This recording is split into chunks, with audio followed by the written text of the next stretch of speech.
accusations that he says threatened his life, forcing him to flee the country. Welcome back to the show. We are talking to a former street boy, a former police constable, inspector, and now a professor, Professor George Wajakoya. Karibu tena. Thank you. Big CV. You can read your CV the whole day. At least. You've done quite a bit. So do you think that this country has sort of has the right environment for people to want to come back home like yourself? Well, let me put it very straight. While the government is trying, but they have not tried enough. And I would rather say it this way, like what other countries have done. It's up to the government to listen to me and to hear me. Let them try to put incentives and attract Kenyans to come back and invest. Yeah. Because we have a lot of money outside this country. We pay a lot of taxes outside this country. And then we also offer a lot to those countries in terms of brain drain, things that would come back and do. Yes. So if the president can establish a commission and put some people on that commission who know what the diaspora means, not just any Tom, Dick, and Harry who have never been on the plane, or maybe they have been on the plane once and they went to a bar and came back. People who have really been out there, people who have read, people who have worked in big jobs in the United States, in UK, in Japan, to come and be a think tank to bring in economic development, not political development. Political development can come later on. That will be very, very good. Secondly, and I will bypass a little bit of that question, the president should also know that the issue of unemployment is not being tackled. But here is the solution. Anyone who has gone to school and has got what it takes to work, there are plenty of jobs out there. All that the president needs to do is to establish a task which will actually export labor. Out there? Outside this country. India has done this very successfully. Bangladesh has done this very successfully. The Chinese are doing this, exporting labor. If you go in any international airport today, or any hospitals in the United Kingdom and in the United States, even France, you'll find that most of those people who are doing those jobs are imported from India. Now here's advice, Mr. President. Form a task, let that task do what you call an assessment need for those who need, and categorize those who need particular kinds of jobs. Then let there be bilateral treaties with certain countries, if not multilateral treaties with favorable contracts where the government is party to those contracts, where there will be fairness, where there will be proper remuneration, where there will be Medcare, and also bereavement fund to repatriate those who die outside. Okay. Trust me, the issue of unemployment will be cut off by 50%. And I must also thank the CS Cabinet Secretary, Amina. Amina, I mean, recently when I was in Hawaii, I read something so good and it made me feel so good about her. When she recently made a deal with the Middle East government to export 1,000 jobs to the Middle East. We have reached a point where we can export labor. And we can do it in a very fashionable way by international bilateral treaties. Okay. So now, coming back to the Kenyans, I think we have a lot of problems when you come in. There's a lot of money out there in the World Bank that can resettle Kenyans. Yoweri Museveni of Uganda did the same when he took over power. He went to the World Bank and they gave him a soft loan to create conducive infrastructural atmosphere where most of Ugandan doctors were called back to come and work without interfering with their family. And currently, Museveni is supplying doctors to Cuba. Okay. There's a surplus of doctors. So our president should know that we can help to fix this thing called unemployment by exporting labor. But then one would say, why not create those opportunities right here? Well, as at the moment, we have a constitution which is progressive constitution. We have economics which is progressive economics. And for us to reach that goal, we can also look at what other countries have done and emulate them. While we create labor, we can also go back to the drawing table and look at why we have gone wrong since independence. For example, our educational system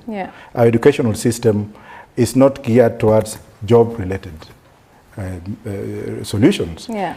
Everyone wants to go to the university to become a banker. Yeah. Everyone wants to go to the university to go and do some job somewhere, white-collar jobs. Yes. Look at Japan.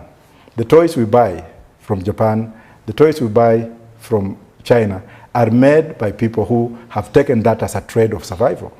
So if we do not have technical institute-oriented education, whereby we teach people how to invest and how to think positive in terms of economy and development, it will take us a very, very long time. How is it that you went for not 1, not 2, not 3, but 6, low degrees? What did you want to achieve?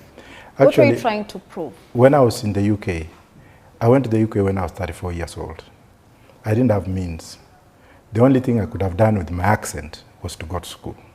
And because I was deprived of that when I was here, I found it prudent that I should also do something unnatural and unusual. That's why I did degree after degree after degree in the United Kingdom before I went to the US after practicing for a while to go back again to law school. And they're all low degrees? Yes, and even I've also finished Riara University here and the Kenya School of Law. So education never ends, and I wanted to achieve the best to help me stand on a proper platform. And I'm still going on with education. Okay. Yes. Do you think you're trying to prove a point to those who wanted to finish you at that time, or those who think you're not fit to be in this country or to have a say? I think intelligent minds or smart people use smart people's ideas. Ignorant people use ignorant people's ideas. So there are two things we are talking about here. Smart people will use other people's ideas to progress. Ignorant people will not use smart people's ideas to progress. And that's how I can answer that question. Okay. You seem to be a very, very well-calculated and careful man in the things that you do. Are you paranoid? I don't fear anybody. I only fear God. If I was a man who feared, I would not have come back and stayed in Mlango Kubwa when I first came in the country. Oh. I don't have bodyguards. God is my bodyguard. So the word fear is not part of my vocabulary. I walk, I eat, and I talk. I feed people in the valley, in Madare and what have you. Do you feel called to do more than the normal politicians or the normal leaders are doing in our country? Well, there's no degree of comparison, but what I do is from my heart. The partial scholarships I've given to over 800 people in the country is from my heart. Yeah. It's giving back to those who are not able to reach somewhere the way I was. Even though mine I got through grave digging and sweat, I don't want any other person to suffer that way. Grave digging and sweat. Yes. Tell us about that. I was a grave digger in Highgate Cemetery for 7 years in England. And I was also a security guard at the same time to get money to pay for my school fees. So I know exactly what it is to go through what I went through. So if you find single mothers, you try to people help. who have not gone to the university because they lacked points to go or money to go, why not give them a bridging course like a diploma so that when they finish, they can now take care of themselves. And that's what God has empowered me to assist, to help, to use. Yes. All right. How were you sustaining yourself as not as a student, but later on when you began now, when you graduated? I had a law firm in London where I trained a lot of Kenyans who are now lawyers there. I've taught in many institutions, and I have a lot of friends around the world. You name India, I have a friend in India. I don't want to name drop, but I have friends. I have even friends here, political friends in this country, that I'm helping with scholarships, that they can also reach out to the needy.